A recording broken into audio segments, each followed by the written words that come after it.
ഇത് നോക്ക്. എന്താ കുട്ടാപ്പി ഇത്? എന്താ മോനെ ഇത്? അച്ഛാ, ഇത് ഞാൻ കണ്ടുപിടിച്ച പുതിയ ഡിവൈസാ. ഓ, കഴിഞ്ഞ തവണ നീ ഉണ്ടാക്കി തന്ന റോബോട്ടില്ലേ, അത് ജോലിയൊന്നും ചെയ്യാതെ എന്നോടാ ചായ ഉണ്ടാക്കി തരൂ എന്ന് ചോദിച്ചത്. അച്ഛാ, ഇത് അതുപോലത്തെ ഡിവൈസ് അല്ല, ഇത് കിടിലം ഡിവൈസ് ആണ്. എന്താ മോനെ ഈ ഡിവൈസിന്റെ പേര്? ഇതാണ് ലൈ ഡിറ്റക്ടർ. ലൈ ഡിറ്റക്ടറോ? അതെന്താ മോനെ?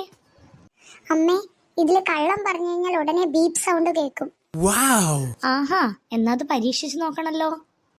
ആ, നമുക്ക് പരീക്ഷിച്ച് നോക്കാലോ. എന്നാ ആദ്യം അച്ഛൻ തുടങ്ങട്ടെ. ആ, ഞാൻ ഇതിവിടെ വെക്കാം.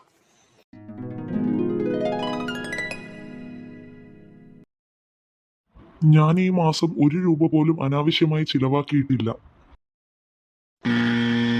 ആ, ബെസ്റ്റ്. ഓൺലൈനിൽ വന്ന 3 ഷർട്ടോ? അടുത്തത് നീ ചോദിക്ക്. ഞാൻ ഇന്ന് വരെ അച്ഛനോട് ദേഷ്യപ്പെട്ടിട്ടില്ല. അത് മെഷീൻ എന്തോ കുഴപ്പാണ്. അടുത്തത് ഞാൻ പറയാം. ഞാൻ എല്ലാ ദിവസവും പഠിക്കും. ഇത് എനിക്ക് തന്നെ എതിരാണല്ലോ. ശരി, അവസാന ചോദ്യം. ഈ വീട്ടിൽ ഏറ്റവും കൂടുതൽ കള്ളം പറയുന്നത് ആരാ?